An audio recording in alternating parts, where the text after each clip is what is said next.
Wait, the microphone.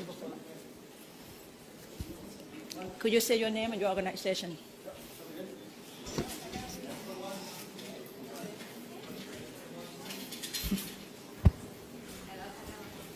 Is that okay?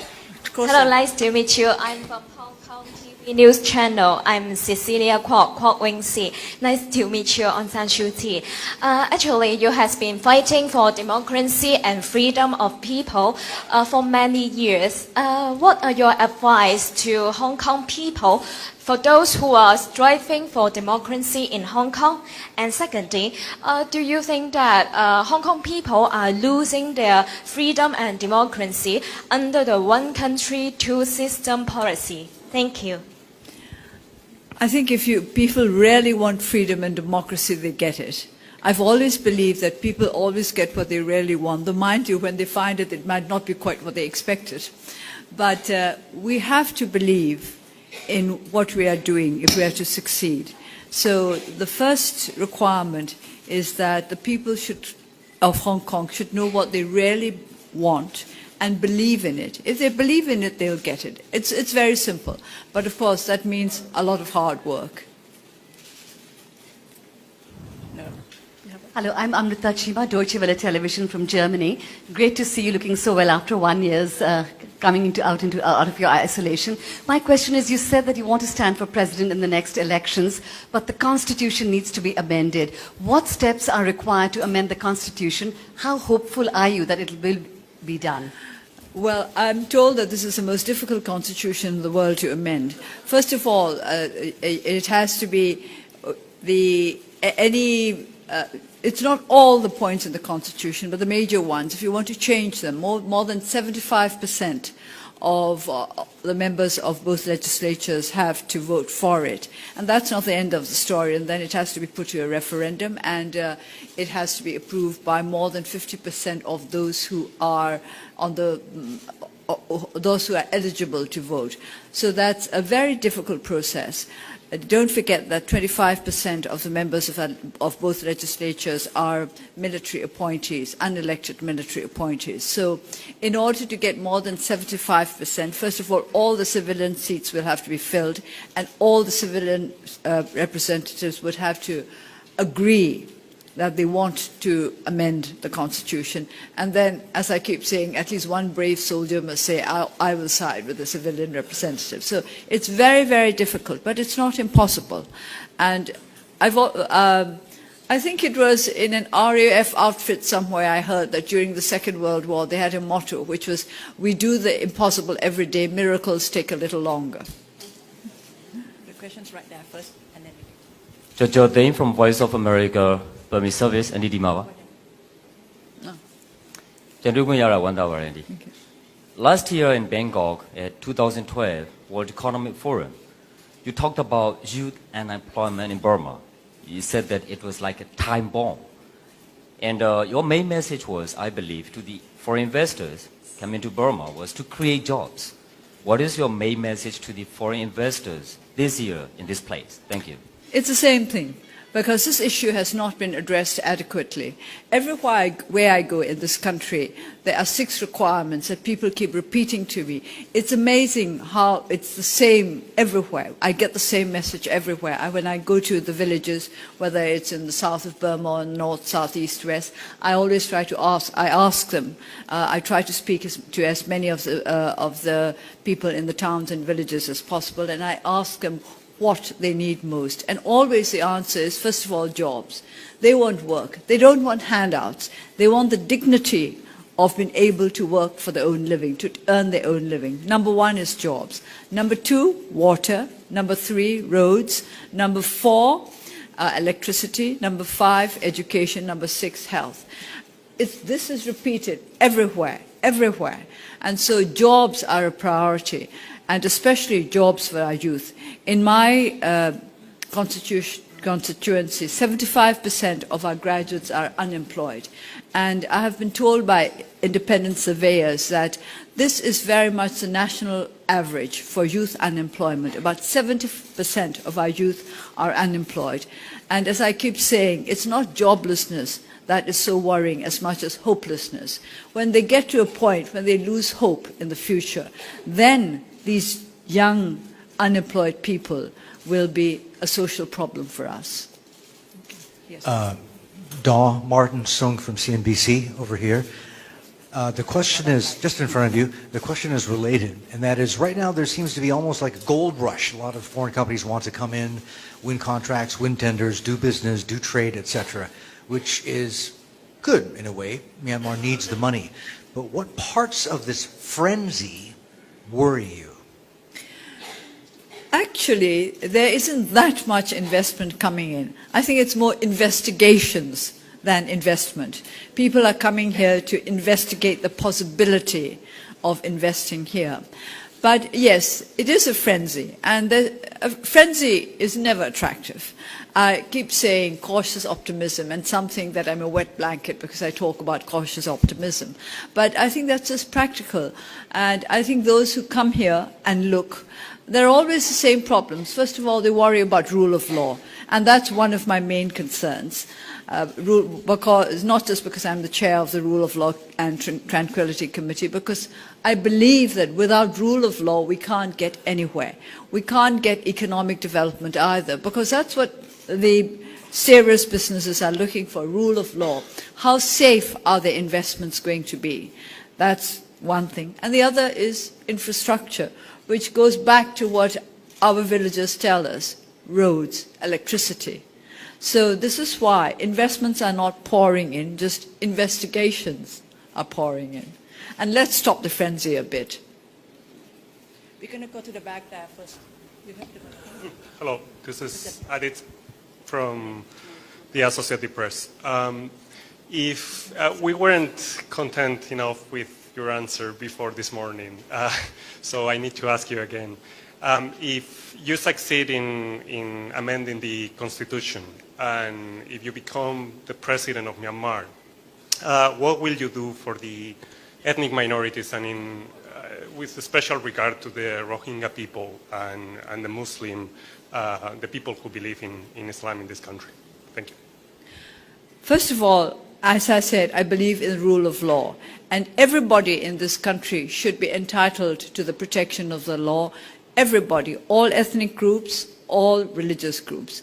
But with regard to the ethnic nationalities, that is to say those who are now in the states, we'll have to go for a federal system. This has always been the policy of our party, that we need federalism to keep our union intact. For decades, actually, the propaganda of the authoritarian governments had been that federalism equals right to secession. And we've always had to explain that federalism does not mean secession, that in fact federalism is a way of preventing secession, because it's a way of removing the grievances that lead people to call for secession. We are very weak in negotiated compromise in this country. It's partly to do with our culture and partly to do with the fact that we have lived under authoritarian rule for so long that negotiation is practically unknown. And if you're not used to negotiation, then you don't get to a negotiated compromise.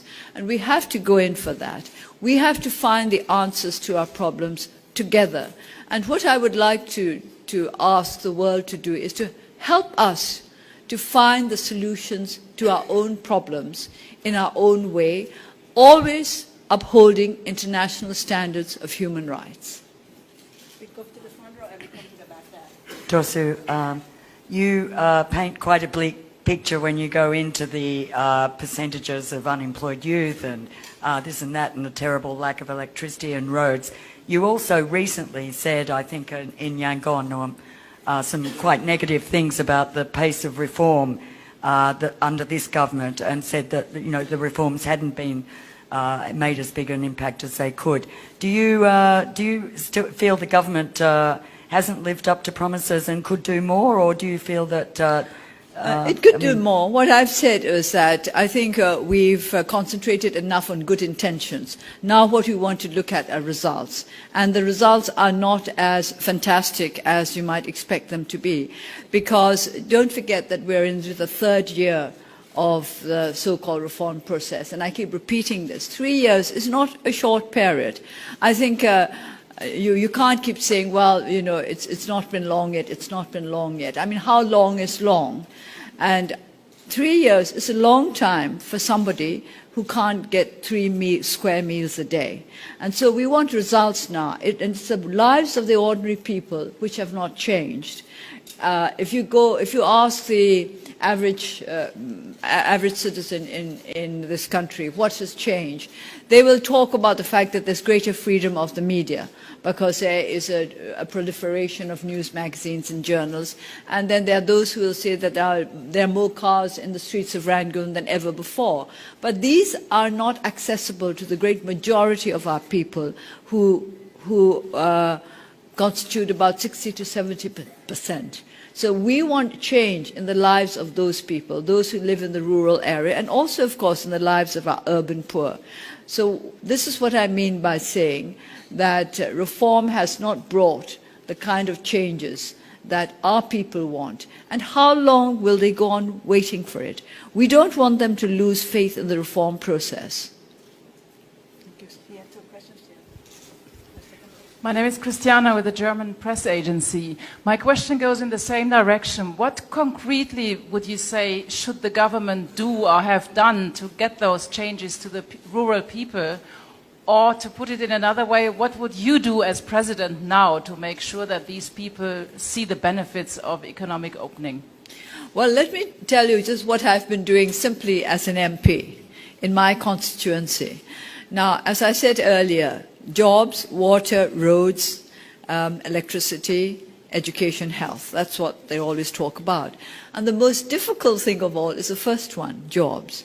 Job creation. This is why when I talk to business people, I always try to encourage them to engage in the kind of investment that will create jobs. As you all know, the extractive industries do not create too many jobs. They are not strong on jobs, but Burma is strong on extractive industries. So we have this problem to deal with. I can't create as many jobs as I want in my constituency. So I go for what I can do. The first thing I went for was water, because that was the easiest, and yet this was a great need. And as soon as I was elected, I started arranging for wells to be dug. It's as simple as all that. And yet Burma is supposed to be the country in Southeast Asia with the greatest water resources. And we don't have enough water. And then I went about roads, because this was again a possibility. So what I would like the government to do is, first of all, to target the greatest needs of our people, our country, and then see what can be done first, and then go about it. I've often made the complaint that there's no structure to the reform process. We are not aware of a government policy with regard to the reform process, how they're going to go about it, what their priorities are, and what the sequencing is going to be. So that is what I would like to see. Priorities, sequencing, targeting the most urgent needs of the country. A question from the Straits Times of Singapore. This morning, you spoke about the presidency and your interest in it. And just now you said it takes one brave soldier to help turn the tide. Oh, I think we'd actually like more than one. Okay. I think 300,000 wouldn't be bad. Right. Have you got any indication from the military? There was a former Navy chief referring to you as elder sister at that event. Well, don't forget he's a retired Never mind. military Have you got officer. any indication from the military that they may not be averse to having you as president? No, I've had no direct indication of any kind like that from the military. But I do believe that members of the military are as keen as civilians to promote development and growth in our country, because they know our country is poor. And don't forget that the majority of our soldiers are not wealthy either.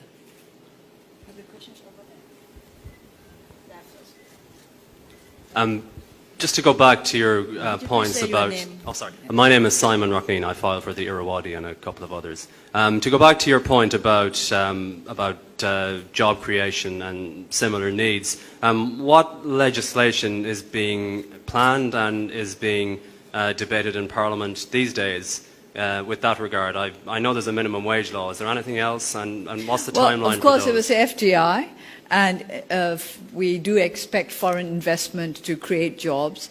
And they are now working on a law to promote the interests of farmers and peasants. And this is to create a rural work. And I suppose you do know already about the minimum wage law. We are trying to investigate the possibilities of what we can do as a legislature. But it's not just about laws.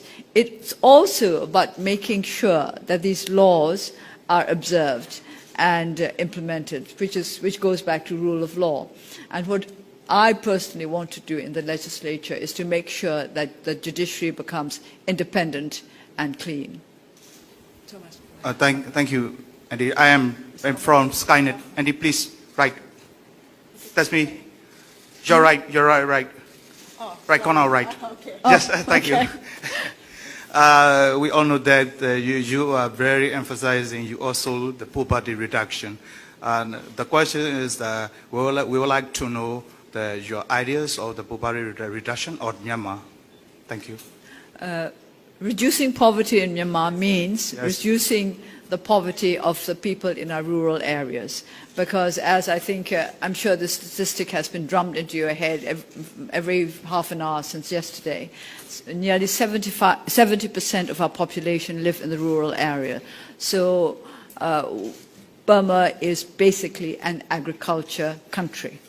And because of that, if we want to reduce poverty, we have to look to our rural population. So it's our agricultural policy. And that starts with land. I think you must have heard about the issue of landlessness in this country and the problem of illegal transfers of land. So this is a legal issue, and there's a committee in the legislature which is looking into the problem of the illegal transfer of land and what we can do to have it transferred back to the rightful owners. This is a very, very complicated business because keeping official papers is also not part of our tradition. So it is very difficult sometimes to establish ownership, apart from the fact that we have to sort out how the land was illegally transferred and what it can be done to transfer it back to the original owners. Quite often we have a problem identifying who the original owners are. So I think we have to start with things like land laws, but not, again, it's not just the laws, it's the implementation of the laws that we have to be concerned about. And if we cannot bring our agriculture population out of poverty, we are going to remain a poor country because it means that 70% of our people will remain poor. Go to Thomas and then we go to Bilda. Hi, Dasu. Thomas Fuller from the New York Times. You've said many times that you do not want to take sides in the Rakhine conflict, but the ledger of casualties and deaths has been overwhelmingly on the Muslim side. It's a one-sided ledger, really. I don't say this critically. I'm hoping to get an insight into your political calculation, your political situation now. Do you feel like you're in a straitjacket politically? I mean, you're someone who's always spoken out for the downtrodden, for the victims, and here we've seen you be reserved. Do you feel like you're a hostage to the political circumstance of the day? No, I don't feel a hostage to the political circumstances of the day. What I am afraid of is aggravating the situation.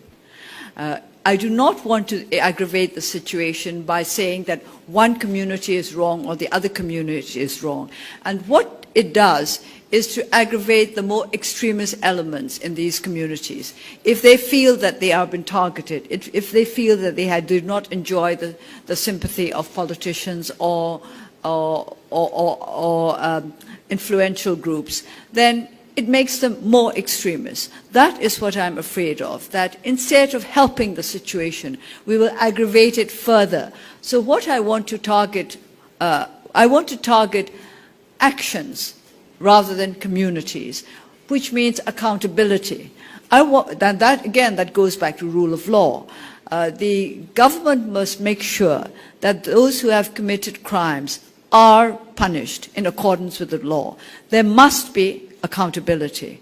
But I do not want fingers pointed at particular communities because it always aggravates the other side, and this seems to start a vicious cycle of people getting more and more aggressive and more extremist. That's what I'm afraid of.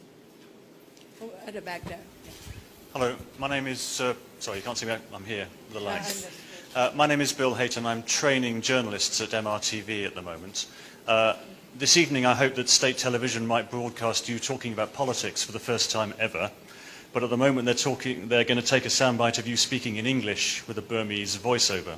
They're a bit shy to ask the question themselves. Could you say the same thing again in Burmese, explaining that you wish to stand for the presidency and the obstacles that stand in your path, but in Burmese? I'm getting a little bit tired of this presidency business, and I think the reason why people are so interested is that given to me by the BBC interviewer who said that he'd never come across any politician who admitted to wanting office, and that whenever she asked him, do you want to become the president or the prime minister, the answer usually was something like, as well, if the people really want me to, and so on and so on. So I said to her, and do you believe them when they say this? And she said, no, I don't believe them. So I said I might as well be honest and say, yes, I do aspire to the presidency, as I should, as a leader of a political party that is going to take part in the electoral process. The whole thing? All right. ကျမတို့ဒီကိစ္စအကြောင်းခဏခဏမေးပါတယ်သမ္မတဖြစ်ချင်လားပေါ့နော်ဒါဘယ်ကစတာလဲဆိုတော့ BBC အမေးဖြေတစ်ခုမှာ BBC သတင်းတောက်တယောက်ကကျမကိုမေးတယ်သမ္မတဖြစ်ချင်လားဆိုတော့ကျမဖြစ်ချင်တယ်လို့သမ္မတဖြစ်မှာပဲကျမတို့လှုပ်ချင်တဲ့ကိစ္စတွေကိုလုပ်နိုင်မှာကျမဟာနိုင်ငံရေးပါတီတစ်ခုရဲ့ခေါင်းဆောင်အနေနဲ့ဆိုလို့ရှိရင်ကျမတို့ပါတီကနေပြီးတော့ဒီရွေးကောက်ပွဲကနေတဆင့်နိုင်အောင်လုပ်မယ်အဲ့လိုနိုင်နေဆိုလို့ရှိရင်ခေါင်းဆောင်ဟာဒီတိုင်းကခေါင်းဆောင်လည်းဖြစ်ဖို့ကြိုးစားတယ်ဆိုတာဒါသဘာဝကျတယ်ဆိုတော့သူကကျမတို့ပြောတယ်သူမေးမှုမှမြန်းမှုတဲ့နိုင်ငံရေးသမားတွေထဲမှာဘယ်သူမှသမ္မတဖြစ်ချင်တယ်ဝန်ကြီးချုပ်ဖြစ်ချင်တယ်လို့ဝင်မခံဘူးတဲ့သူတို့ကဘယ်လိုပြောလို့ရှိလဲဆိုပြည်သူလူထုကလိုလားလို့ရှိရင်တော့ကျမတို့ပါတီကအတင်းတိုက်တွန်းရင်တော့စသဖြင့်အဲ့တော့ကျမပြောတယ်သူတို့အဲ့လိုပြောလို့ရှိရင်ယုံသားဆိုမယုံပါဘူးတဲ့အဲ့တော့ကျမလည်းပြောတယ်မယုံသိတိုင်အောင်ဘာဖြစ်လို့ကျမကနေပြီးဝိလေကြောင်ပါနဲ့ပြောနေမလဲ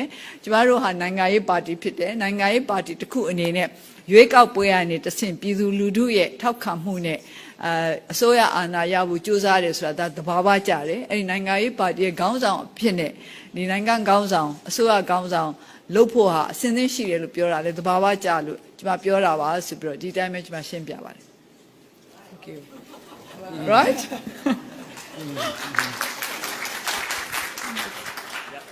Tim McLaughlin from the Myanmar Times. I just wanted to get your reaction to criticisms that President Thein Sein has used the release of political prisoners as a PR tool, generally coming before or after major political events. Well, I think if coincidences happen too often, people no longer believe in them. So I think that they'll have to change this a bit and just release all the political prisoners instead of releasing them before or after important visitors have been to this country. Martin Sung against CNBC. If we could get back to the 70% of your people who live outside the cities in the rural areas where poverty is the worst. You talked about creating jobs as one way of alleviating poverty. I'm wondering how you feel about whether you think land reform is necessary or important in the sense that, well, it worked very well for Yes. China. Not that I'm against factories and creating jobs there, but you know, when you look at the resources Myanmar has, arable land, water, etc., it seems fairly straightforward that this would be an area that the government should concentrate on. Is land reform a start? Yeah, well, I've been talking about land reform. I was talking about it just now when I said that one of our big problems is landlessness, land ownership. Yes, this is necessary in our country because too many of our farmers have plots of land which are far too small. And on top of that, too many of them are beginning to lose their land now, some through debt and some through illegal transfer or takeover of land. So these are legal matters that have to be looked into. And as I said earlier, laws are not enough. We have to have free, independent judiciaries which will make sure that these laws are observed. My name is Tanhai from the GG Press.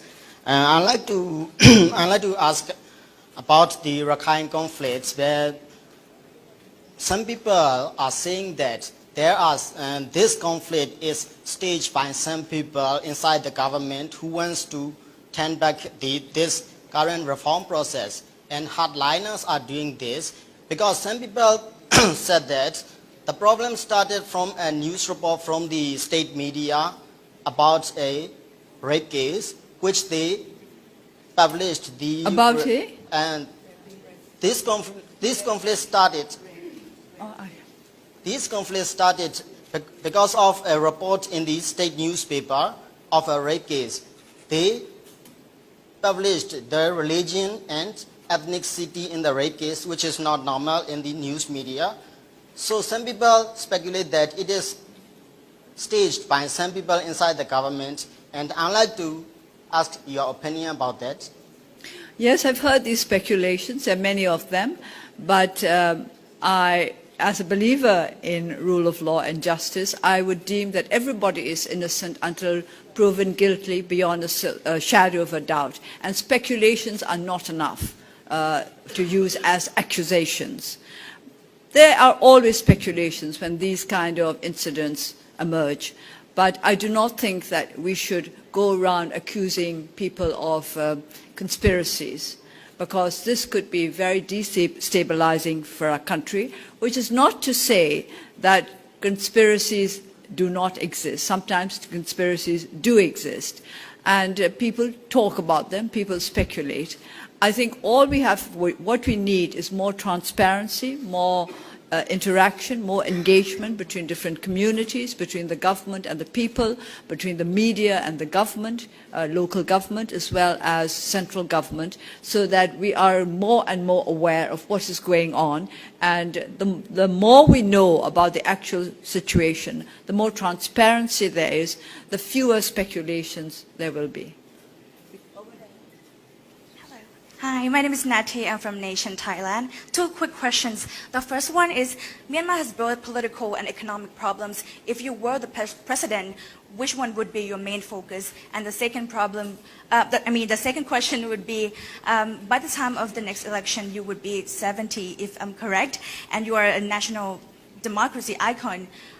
Have you ever thought about Myanmar without Aung San Suu Kyi? What would it be like? Thank you. To answer the first question, I do not think you can separate the two. You really cannot divorce political development from economic development. In fact, there are those who say that economic growth and development are a result of political change and not something that is separate. So I think these have to go in tandem, and you have to find the right mix. Burma has existed very well without me in the past, and I'm sure it will go on existing well without me in the future when the time comes. We're almost running out of time. We'll take a few more questions. The one at the back. Hello, Dorsu. Kelly McNamara from AFP. Hello. Sorry, I'm hidden behind a couple of cameras. Hi. Yes. Talking about youth unemployment, as you go into the election in 2015, what are you going to do to refresh your party? I mean, there's often been a criticism that certainly the higher echelons are dominated by a kind of old guard. Are you looking to kind of regenerate the party in any way? We have a lot of younger people at the township level, at the village level, and even in our central committee. It's true that we do not have enough young people in the Central Executive Committee, and this is because we need to build up the capacity of our young people. I think I can say quite openly that the younger people, the younger generations in Burma are less well educated than the older generation, and it's through no fault of their own. It's because of 50 years of a very bad education system. I am told that one survey found that Burma is one of the very, very few countries in the world where